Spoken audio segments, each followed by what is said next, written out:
Welcome to the DLLS Rangers Weekly Podcast, now part of the All City Network. Hit the subscribe button for YouTube and also become a DLLS diehard at www.alldlls.com. Now here's Jeff and John. Hey, everybody, and welcome to the DLLS Rangers Weekly Podcast. This is episode number 45, and Jeff's in studio. Heyo. He's here, and today we have Sebastian Walcott is going to join us, Texas Rangers top prospect who is playing for the Seguros out in Arizona. We'll get him on here in a little bit, but we got some house cleaning to do here as we get into more big league stuff. We have a manager. We already knew that. We were there at the press conference and saw his introduction. What do you think? I mean, we all thought this. I mean, this is not like a surprise. There's no secret that Skip Schumaker was going to be the manager. I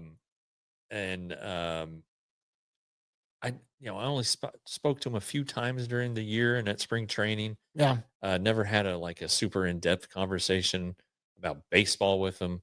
TCU a little bit because that's where his son's going to go to school to play baseball. I saw you talking to his son for a second there. Yeah. Probably hitting up that you're a Horned Frog too. Just let him know, hey, my way around the place.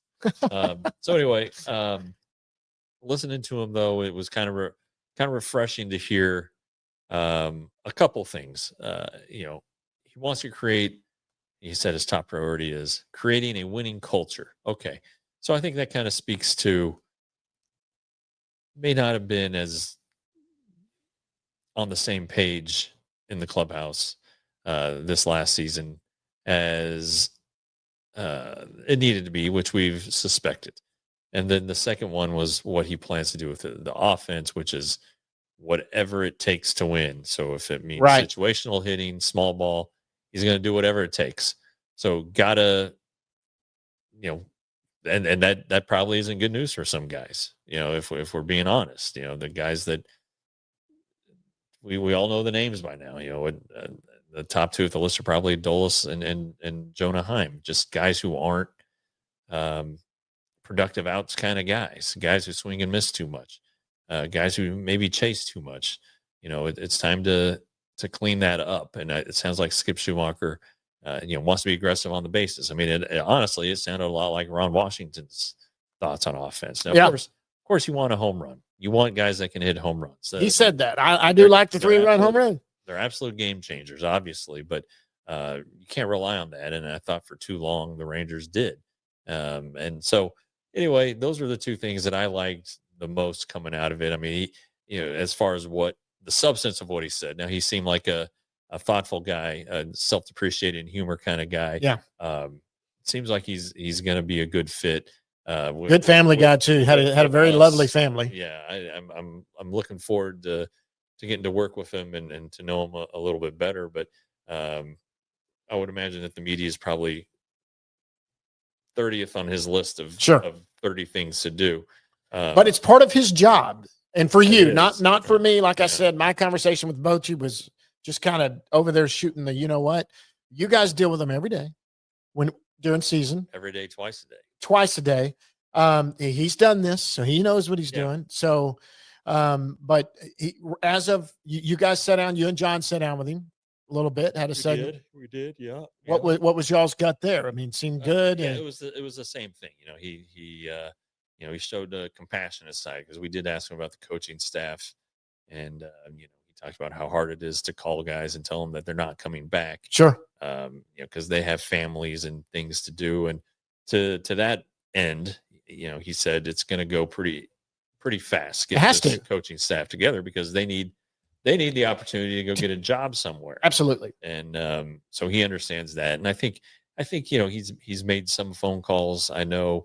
And so some things should be coming together. I would be shocked if it's not done by, it needs to be done before the end of the month, but by the end of the month, this thing should be done.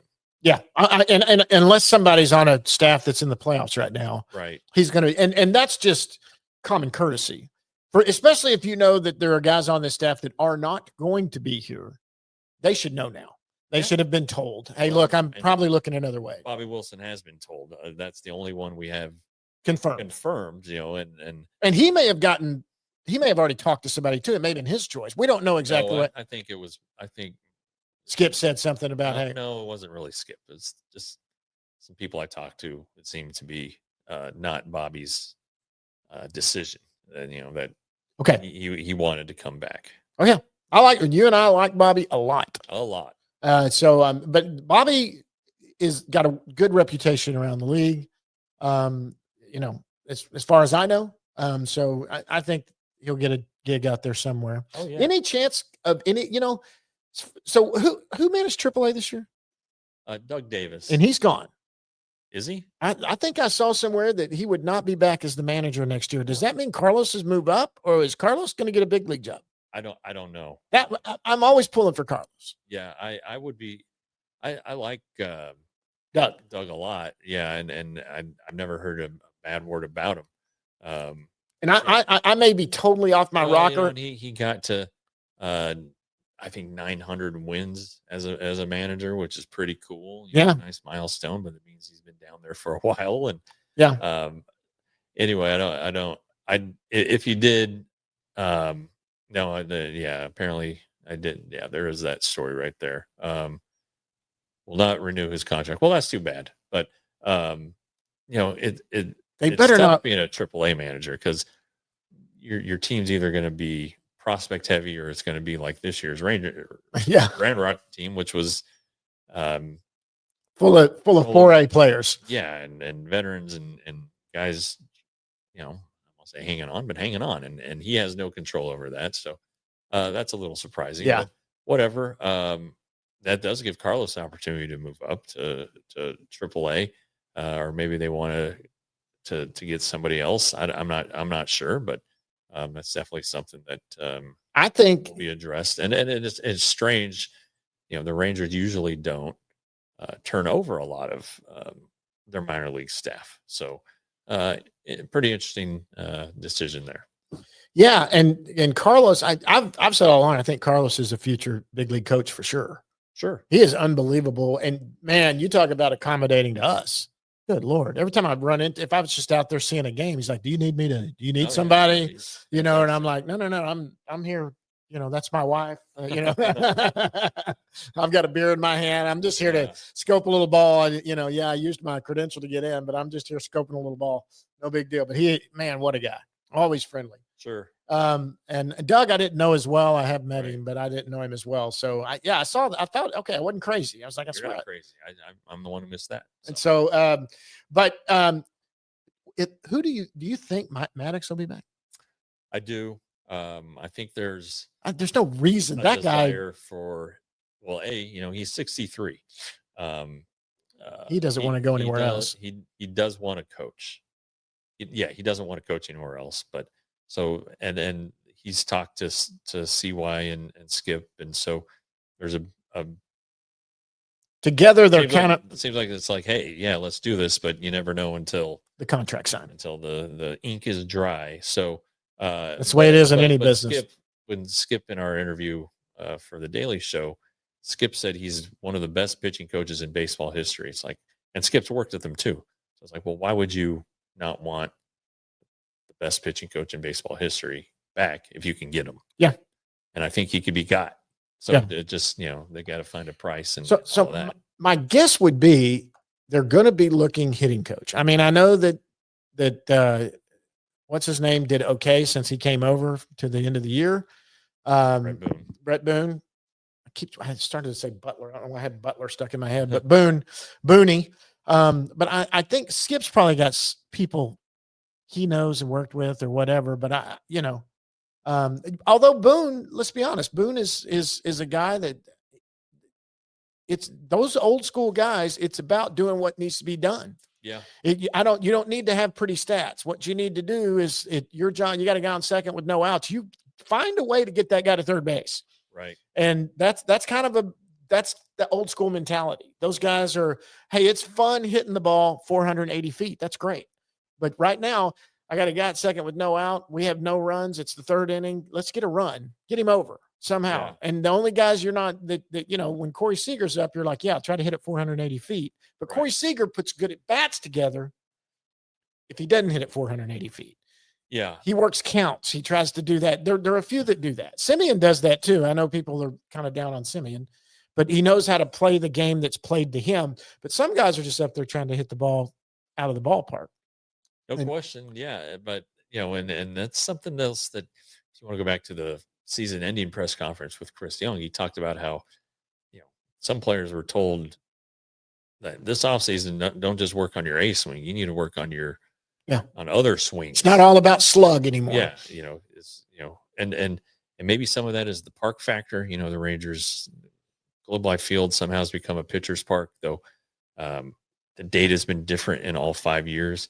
So I don't know if it's going to be as dramatic a pitcher's park. I think there was a dead ball this year. And I think, the Rangers did have the best ERA in baseball. Yeah. So I wonder if that affects the, however they figure park effects. I mean, there are no elements, or very rarely are there elements that come into play at Globe Life Field.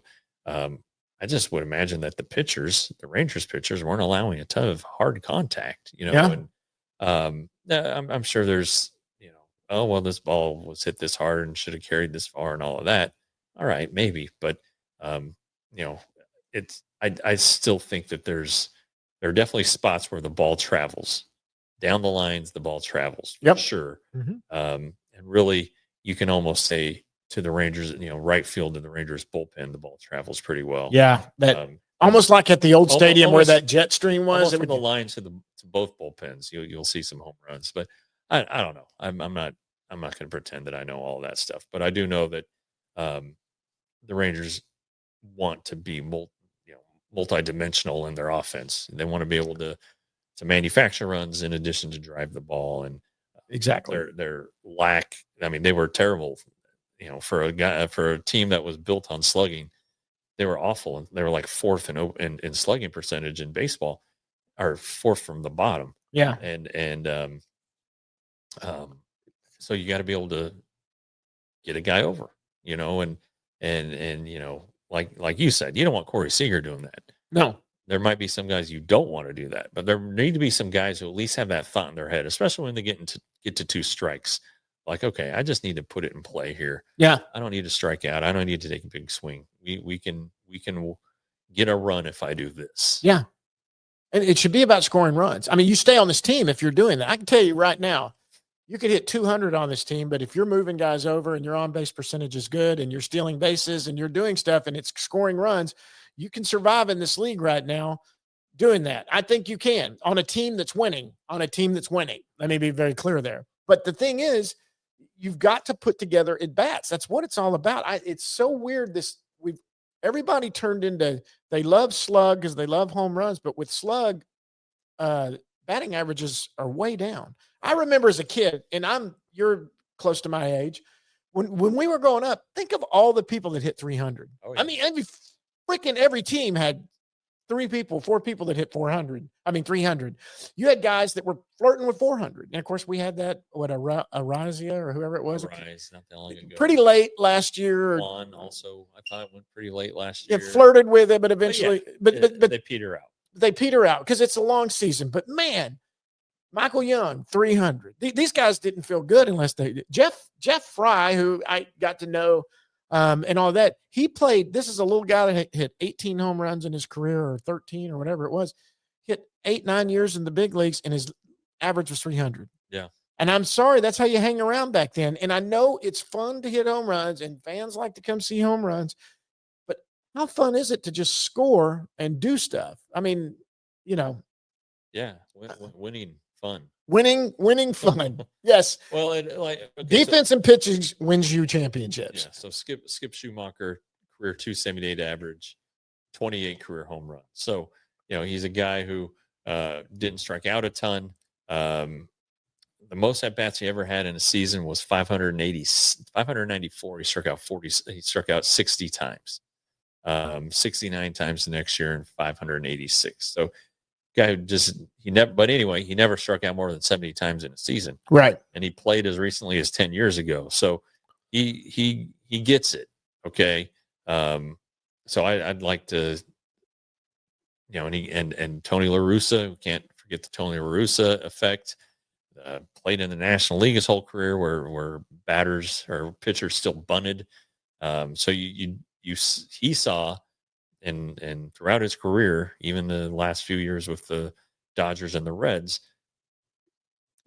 small ball. Yep. And he's not going to, if whoever bats leadoff gets on, the number 2 hitter is not going to lay down a bunt. No, It's not. This isn't Augie Garrido. Right. It's not that crazy. But, when the time calls for it, down at the bottom of the order, or even in a tight game, guys who are able to handle the bat and do things are going to be asked to do those things. Yeah. Well, more than anything, this team struck out too much with people in scoring position. I mean, you've got to at least put a ball in play. Good God, you got to put the ball in play somehow or another. Yes, I know sinker ball pitchers that throw 100 miles an hour. It's hard to get a ball in the air to the outfield with a guy at third. I understand that, but you put it on the ground, hit it. I mean, do something. Hit the ball. Just put a barrel on it somehow. I know that stuff easier said than done, John, but most of these guys are being taught differently than the way that you and I grew up watching it. And it's not that I don't love the new game now, but I know how I was brought up, and why I didn't succeed playing this game was because I didn't hit for high average, which was big important when I was in high school. For a team that was a nationally ranked team when I played in high school, my average wasn't 300. I was in the low 200s. So I didn't play a whole lot my senior year, and I understood it. You know what I mean? Well,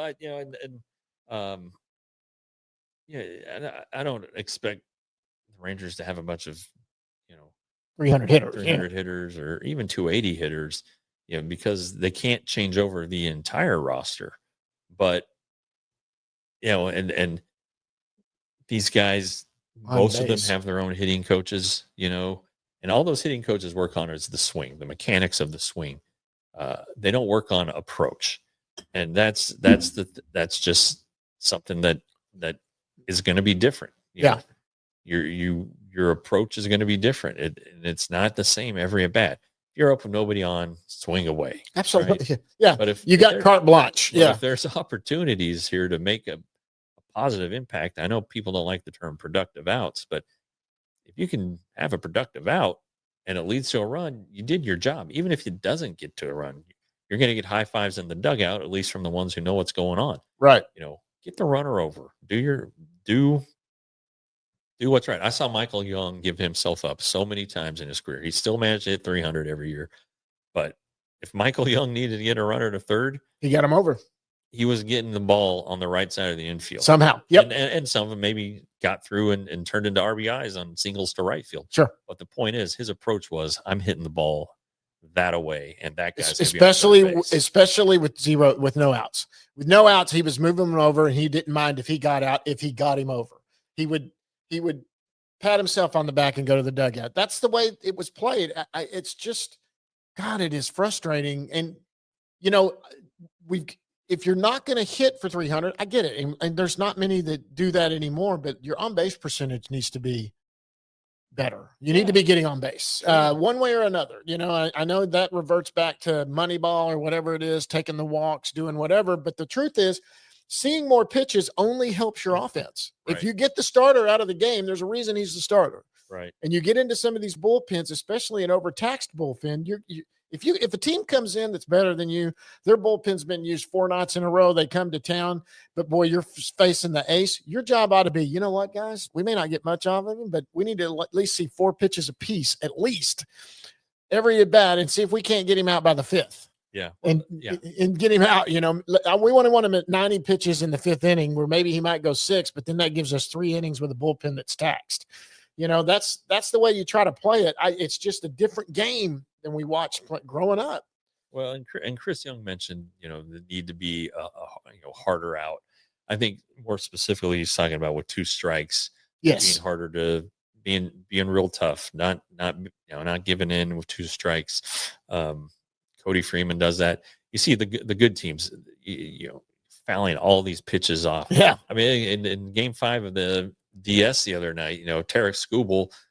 Yes. Yeah, watch that game. Fouled off a lot of balls. He had a pretty high pitch count. He was at 70-something through 4. He ended up at 99 or 98 through 6. How much more another inning of Tarek Skubal would have meant to that Tigers team and to that game? Probably would have changed the outcome. And I was a little surprised that with 96 pitches, they didn't let him go out another inning. I was too. I mean, this is if you lose, you go home, right? Was that the elimination game?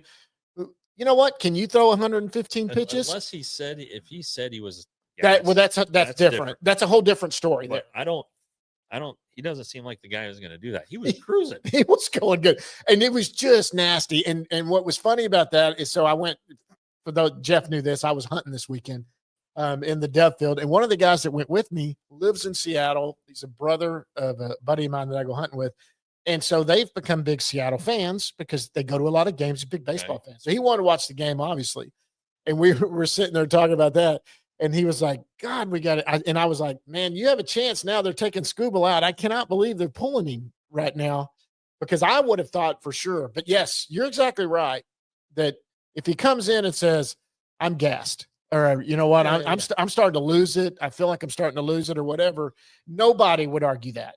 You would immediately pull them out and go, that's fine. If you're not at your best and you don't feel it, then we need to get somebody in there that could be better. Sure. Exactly. Well, but okay. So the Mariners got one run against Scooble. How did they get it? Base hit. It might have been a double. I think Naylor doubled, and then he stole third. Yeah. And it was Naylor, the kid, and it was a sacrifice fly. Yeah. So that ended up being huge. Yeah. So that's one thing that Skip Schumaker was talking about. Be aggressive on the bases, because that gives you more chance to score runs. Yeah. And then it was a sacrifice fly. Okay. Mitch Garver. Yeah. Who's the hero, like 150 this year. Yeah. But he hit that big home run in Rangers run that year when he hit the home run. Hit the grand slam off of Jacob Webb, as it turned out. Yep. Against the Orioles. And then he had he drove in the first run of the clinching game of the World Series. Yeah. But anyway, the point is that was a manufactured run. Yep. And that's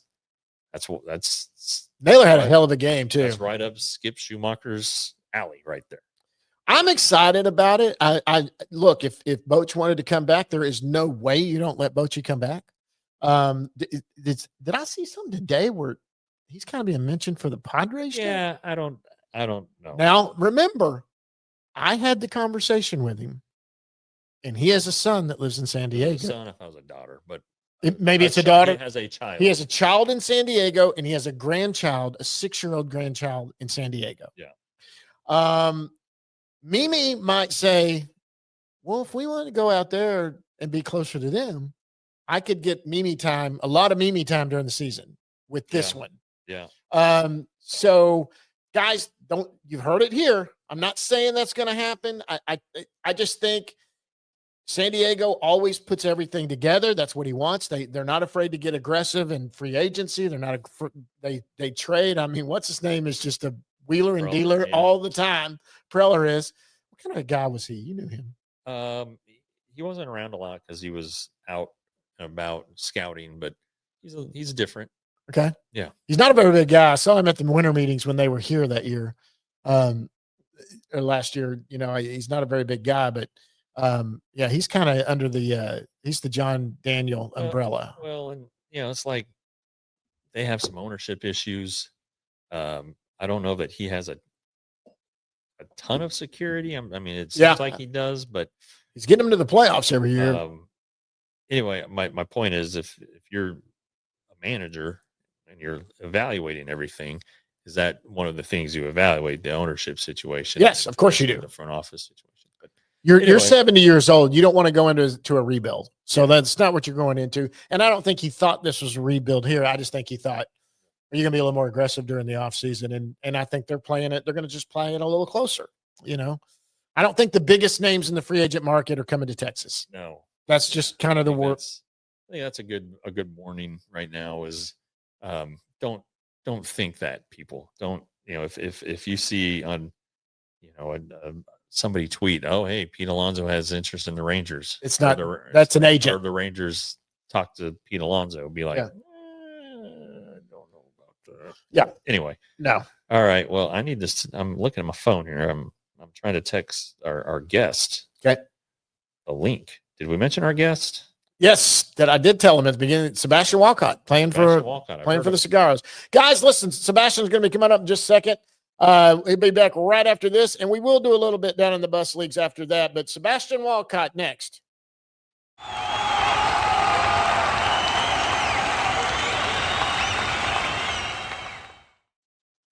All right, guys, and joining us from Arizona, where he's playing for the Arizona Seguros. Surprise Seguros. Surprise Seguros is in the Arizona Fall League. It's Texas Rangers' #1 prospect, Sebastian Walcott, who I went out and saw a few times. If you guys didn't get out to Frisco this year and go watch Sebastian play, what's up, man? Hey, how you doing, man? How you doing? Do you know what a saguaro is? It's a cactus. I found out last year. There you go. There you go. All right. All right. Do you know what a sod poodle is? I have no idea what a sod poodle is. Groundhog. Prairie dog. So there you go. Yeah, they have those around Texas Little too. mascot trivia for you. So what's going on, Sebastian? You got the day off today in Arizona? You chilling? What's up? Everything's good, man. Everything's good. Enjoying the fall league right now. Happy to be out here. Happy to enjoy a new experience. Explore the fall league and play with a bunch of new guys. So looking forward to the rest of the fall. Hey, you've only played one game so far. I mean, the team's only played what, 3, 4? What's the plan for you? You had a full season. Are you going to be playing sparing, like a few times a week? What's the plan? Well, when my farm director called me, he basically said that I'm not gonna be playing every day, just every other day, just just staying loose, going through the motion. He just wanted me to prepare myself for a major league season, you know, for the future, and just getting used to that long schedule. So that was the main plan for me coming out here. What how do you feel? I mean, you played a full double A season, then you got like a couple weeks off, and then you're out to Arizona. How's the body feeling at this point? At the end of the season, I was kind of feeling it a little bit, but I think that week and a half I had off, it definitely feels much better now. Going into the fall league, fresh start, fresh body. So the body feels good right now. Okay. So the fall league is the, generally considered really good prospects going out there, getting extra reps, a different level of competition. I know it's only been a week, but can you tell the pitchers are a little bit better than maybe what you saw? Is it a better level of a better brand of baseball? You could definitely see it a little bit, just watching the games. I only played one game, so there's only so much pitching that I saw. But the other games that I've watched, it's definitely some good pitching staffs out there, and there's some high level pitching. And I think it's good for the fall league. I think it's good for players coming out to the fall league, getting extra reps and seeing advanced arms like this. And I'm hopefully I get to get more reps in and get better from the fall league and take that into next year. All right. Well, you only played one game, but you went 2 for 4, so you're batting 500. But that's not the best average on the team. So we need you to get a little bit better. Okay, I got you. So what did you think of your year at Frisco? Overall, how did you walk away from it? Uh, Happy, sad, looking for more? How did you see it? I definitely felt I could have done more, but at the end of the day, still happy with what I done. Just wish I could have stayed a little bit more consistent throughout the season. But I think it was just a learning experience for me this year, and I'm just trying to get better year by year, and hopefully next year is a much better year because this year definitely could have gone much better than I expected. What what what was it? Where did you feel like you left something on the table? I would definitely say my hitting. I definitely felt like I could have hit better, but just getting used to double A pitching. Double A pitching is much more different than high pitching. I realized everybody's better. Everybody knows how to locate their off speed fastball, and the scouting reports are a little bit different up here as well. So everybody's good up here basically, and I think just getting used to that and getting ready for next year. That's the plan. So yeah, I mean, you don't give a crap that you were only 19 and that everybody was 3 or 4 years older than you. You felt like you should have been as good as these old farts up that you were playing against. Yeah, basically, I felt like I could have kept up with the competition for sure. Okay. But I mean, you finished the year hot, right? You finished the year with what, a 12 or 13 game hitting streak. Did you figure something out late, or what do you think led to that success? I think it was just telling myself just to have fun. That's really what it was. Just have fun, just go out there and play your game. I've been successful just doing my thing. And, I think once I realized I just gotta go out there and do my thing, I think that's when things started to take off. Okay. Yeah. But I mean, you had a ton of at bats. You had 474 at bats. Um, so I mean, this is the full season experience, if you will. Um, what do you think 2026 holds for you, or do you even look at that? I mean, I'm assuming you'll get moved up at some point to Round Rock, but um, or what would you like to happen in 2026? How about that? Um, just honestly take it day by day. I'm just gonna perform on the field and let the Rangers take care of the business in the front office, but I'm gonna do what I do on the field and let them make the decision from there. All right, so the Rangers hired a manager yesterday, or not yesterday, but Friday, or they introduced him. I guess they hired him 2 Fridays ago. Anyway, Yeah. Skip Schumaker, new manager. He was in spring training. You were in spring training. Did you have a chance to interact with him at all? No, I didn't. But he came Oh, to Frisco a couple of times and he talked to us. He sat us down, had a few meetings with us, just talking. Like we were asking questions, but he's an amazing guy. Looking forward to playing next to him, playing beside him, and being managed by him in the years to come. what were those conversations like? What did you guys throw at him? Not necessarily something you.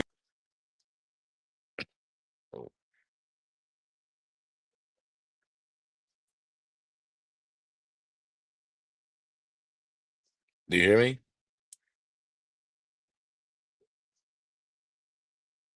Hey, Jeff.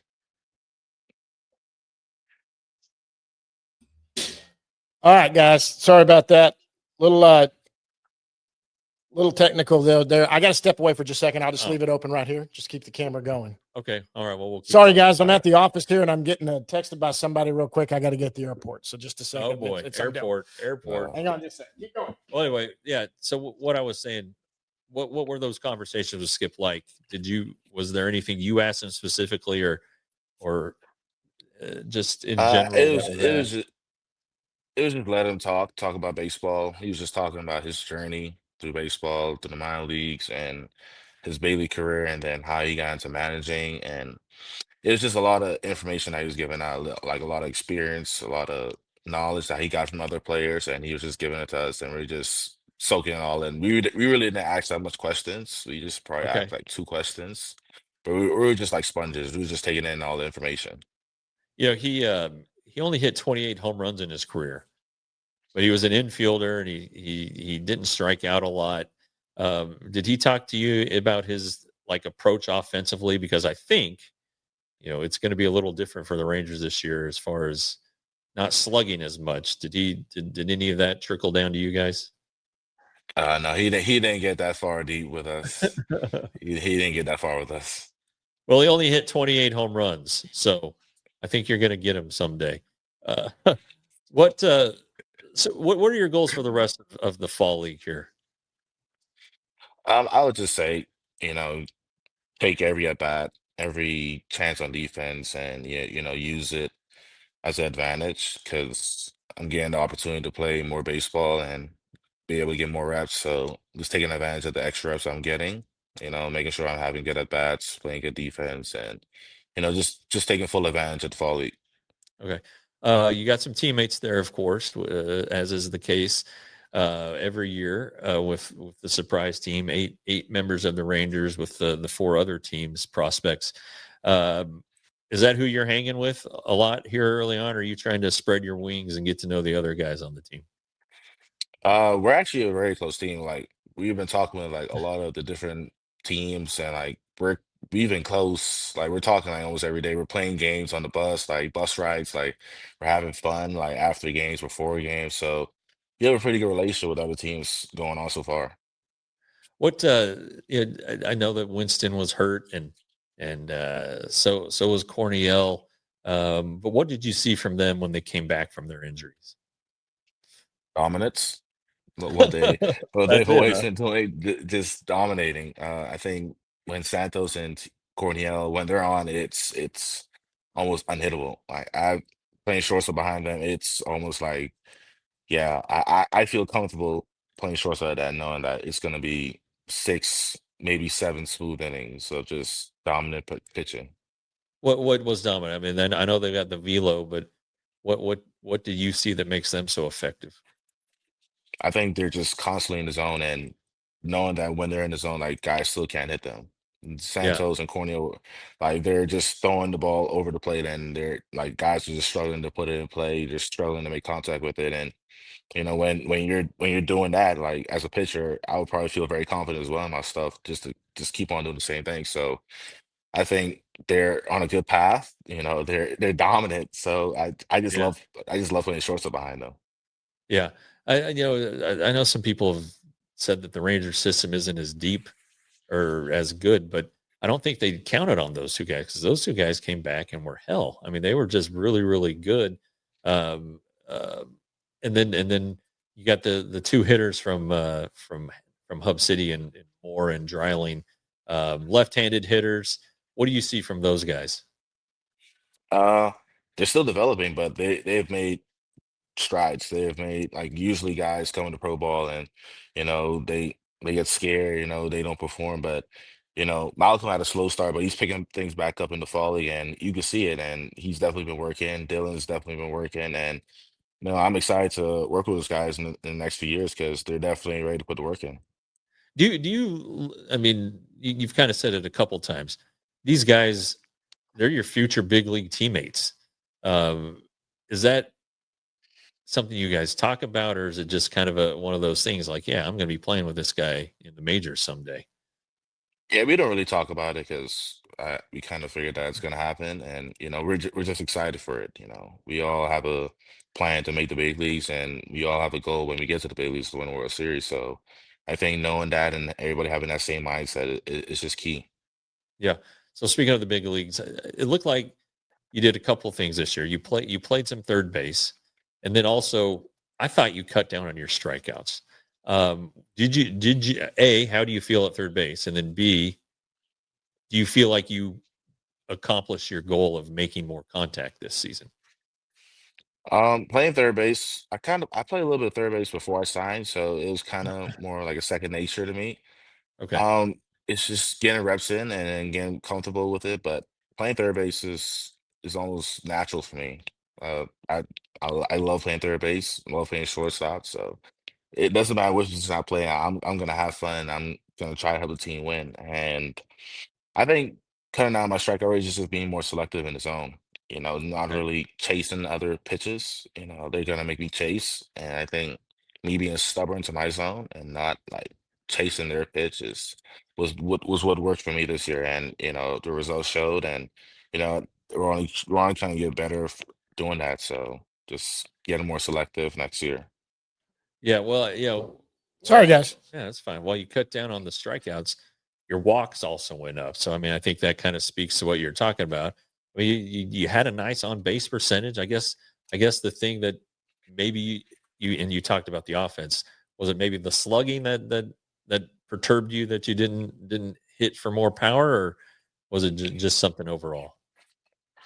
I think it was just hitting for more power. I didn't Yeah. really hit that much extra base hits this year compared to last year. But it's all about getting better for the next year. So this year All is right. done, and I'm just looking forward to next year. All right. So what's the plan once fall league is over? Will you go to the Bahamas? Will you stay in Arizona? Will you go to Florida? I don't know. I don't know what you do in the off season. So what's your plan? I'm going to Florida to start my off-season training to get ready for spring training.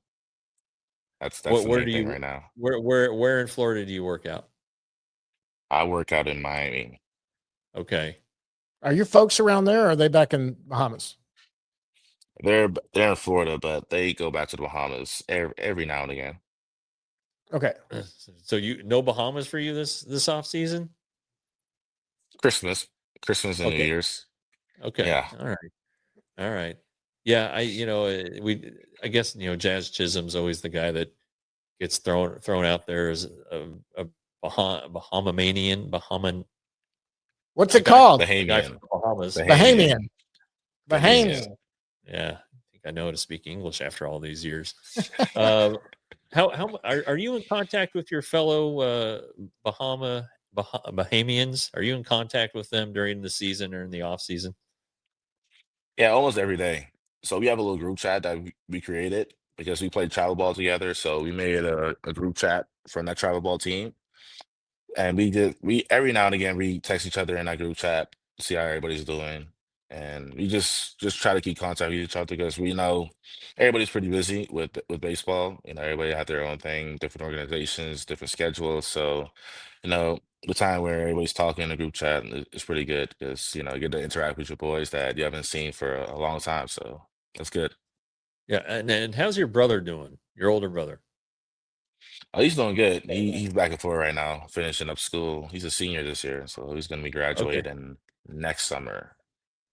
Did he stop playing baseball? He's still playing baseball. He's still playing Okay. baseball. Oh, good for him. Yeah, sounds like fun. Yeah, I had to step away, and I'm sorry about that. Are you just playing infield still? Are they moving you around at all, even in fall ball? I'm What are you going I'm to do? I'm still playing the field right now. Just infield for now. You did play a Yeah. little outfield this season, right?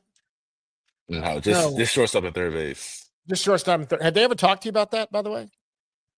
Moving They to the have outfield not. at all? Not yet. No, Mm-mm. all I've heard is that you're athletic enough to do it, and that you have a big enough arm to do it. So they feel like you could pick it up pretty easily. I mean, if you keep growing, you're going to be a first baseman or something. I mean, you're well. I still think you got a little vertical in you. I know you're getting bigger, but it seems like you're not done growing at your ripe age of 19. It seems like you're still something there, Yeah, right? it feels like I'm still growing. It feels like I'm Yeah. still growing. Got to buy Yeah. new pants every couple of weeks or what? That's same pants, same pants. Nothing too bad. I don't know. It's just crazy that and your dad's 6'5", right? I think that's where we've settled. Yeah, 6'5". 6'5", yeah. Well, that's what you are too, right? Or are you 6'4"? Where are you at, Sebastian? I'm 6'4.5", basically 6'5", so we're gonna round up to 6'5". We're gonna round it up. I saw your mom once. She's not short by any stretch. No, she's 5'11". Yeah. My best friend, his dad was like 6'4" and his mom was 5'11", and he's 6'8". So I don't know. I don't know if you're going to get to 6'8", but or 6'9" even. That'd be Maybe too. my That'd be brother, too crazy. my brother Oh, might get to 6'8". okay. That I don't know if Wow. that'll work, but anyway, Hey, I used to umpire Greg Ostertag. Yeah, Greg Ostertag, old basketball player. He was 7'4". He was 6'8" in 8th grade when I was umpiring behind the plate. His mother was 6'3" and his dad was 6'9". Wow. So, and his dad was my boss. He was an umpire. That's pretty funny. That's pretty funny. All right. Well, Sebastian, sorry this was a little disjointed. Yeah, sorry about that. John, they were you're all blowing my good. phone up, and I was like, "What is the big Mr. deal?" Popular over here. You're all Yeah. good. I think we were able to have a nice conversation. Yeah. That people are going to enjoy. And so, It wasn't important. We wanted to hear what you wanted to ask him anyway. That's what everybody wants to hear. You've asked him about the Whataburger before. Are you still a Whataburger? You like Whataburger, right? Yeah, I still like Whataburger. Okay, that's important. Absolutely. As long as you like Whataburger. Have you found any like okay. hole in the wall places there in Arizona that you go find some kind of good little food place to go eat? Not really. I've just been kind of dibbling dabbling with Chipotle a little bit. There is a place called Tailgaters. I think it's like a sports Oh bar. yeah, it's right next to Yeah, Booties. Yeah, it's a really good place to eat. Nice Have you food. eaten at Booties? Booties has better wings. I've never been to Booties. Yeah, it's right next door. Okay. So just that's pretty close. Put in a word for my guys, for my guy Andy and his wife Peggy, and make sure that business is attended to at Booties, which is the unofficial spring training restaurant of DLS Sports and Jeff Wilson and John Moore. So give it a shot. You can't go wrong. I promise. All right, I'm taking your word. All right, go there tonight. All right. Hey, man, look, no matter, every time we have you on, we love it. And I know that your schedule's really busy. You got a lot going on. Congratulations on the season at AA. Did you guys talk about Thank you. next year and what's the plan? Oh, he's not looking ahead. He's just keeping keeping it where it's at right now. Time, baby. One day at a time. Keeping where That's it's it. at, man. And we'll see you here in the spring for sure. But Sebastian, we appreciate it, buddy. We'll see you this spring. Go enjoy your time there in Arizona and see the family and have a good off season. And we'll pick it up next time, bud. Most definitely. Thank you, man. Thank you for having me on the show. You got it. You're a good dude. That's Sebastian Walcott. All Guys, right, we're going to go down the best leagues. Just talk a little bit about that right after this.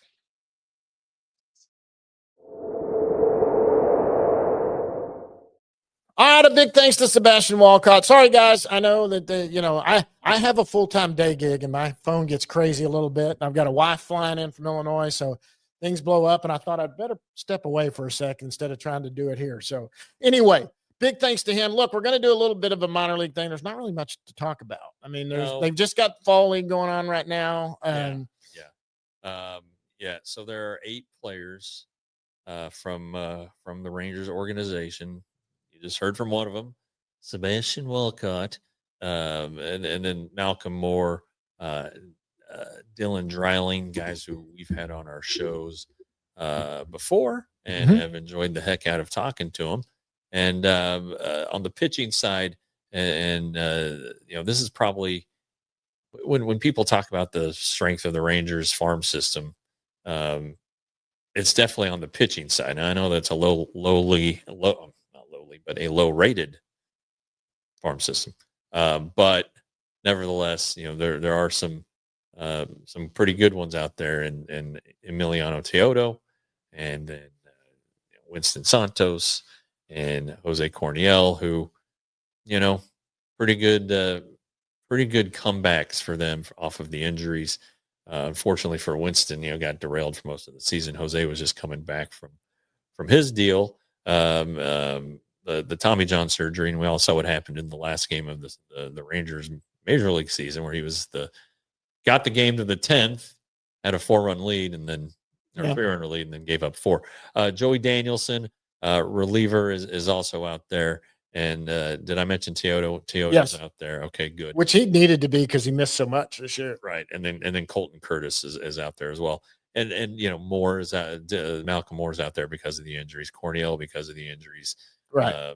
It's usually your top prospects that have missed some time or just need some extra stuff. Yeah, and like we talked, with Sebastian, he had more than 500 plate appearances, which is outstanding. And he held up, never didn't miss any time. And anyway, and like he said, just another level. Here's my conspiracy theory. Okay. You got a kid who's got his first big 500 at bats like they're doing. What if Sebastian Walcott were on a major league team that made the playoffs and had to play 2 more weeks? Go to Arizona, get a few more at bats, just every other day, just so sometimes, hopefully, this would have to extend to this far. Maybe because like I said, he played a full season, so he should get a full season off. But look, I'm not saying this guy's making the big leagues next year. He's obviously not making it out of big league camp, I would think, unless you go in there and just kill the ball and just, you stand out above everybody else. It's crazy. Even then, I just don't see him. I think he'll return to Frisco. Stay there a month, get going, and then you listen to him talk about it. He's like, he wasn't happy with the season. Yeah. So I think that that's a good sign. Yeah. That this kid wants more and wants to be better and isn't happy. Doesn't give a crap that he's the youngest guy in the league. He absolutely 100%. I think he was the second youngest guy in the Texas League. He's 19. All right. He's not going to be 20 until midway through spring training. So the Rangers are definitely keeping that in context when they think about Sebastian and his development. Sebastian apparently isn't thinking about it. He's in the hell with this. I'm supposed to be as good as those 24 and 25-year-olds. That's great. But at the same time, I do think that while he'll see AAA in 2026, it won't be to start the season unless his fall league is fantastic, and maybe if he has a great spring. And then start him out at the upper level. AAA. Yeah. But I think Frisco is. He does have a distinct chance to make the possibility big for him. leagues next year towards the end of the year. But Yeah. but I don't think they'll do it just to do it. I think it would be in a need. Yeah, maybe they're going along great, and then Corey Seager has his injury that's going to keep him out for a month. Then maybe if Sebastian's going well at AAA, then Does he have to be put on the 40 this year? Yeah, no, he's not Rule 5 eligible. Okay, all right. Because So they're not going to put him on the 40 No. then, not till they absolutely have to. So maybe at that point, and which would be like, when Joey was Joey Gallo was called up to fill in for Adrian Beltre with what they thought was going to be like a 6-week thumb injury, turned into 3 weeks because it was Beltre and everybody should have known better. But a situation like that, I think, is where you would see maybe Sebastian earlier in the season. Sure. And then maybe, let's not overlook the fact that this kid's fast. Yeah. Yes. Okay. He can run. If you need an extra guy on the bench while you're in contention, you need somebody who can play speed and provide some depth at shortstop and third base. And I bet at some point he's playing the outfield next season. Then maybe that's something you see a call up like that next year. But for now, I think AA and don't get too excited. Yeah. Hey, he's one of the best prospects in baseball. He's the top prospect in the organization. He's 19 years old. 19. And he's already played in the upper levels. There's no rush. There's no need. They don't need him at the big league level right now. They don't. So they just need to develop. Guys, we're coming up. We've had a little bit of a run here. So that's pretty long there. Big thanks to Sebastian. You got anything else? No. Okay. Big thanks to Sebastian Walcott for coming on here. We're back doing it. I know it's a Monday. We're getting it out here, but Sebastian could not get on last week. We thought we were going to have him on last week. He just couldn't make it. So we still may try to get someone else this week, but if not, we'll pick it back up next week. Until then, guys, for Jeff Wilson, Sebastian Walcott, I am John Moore, and we will see you at the yard.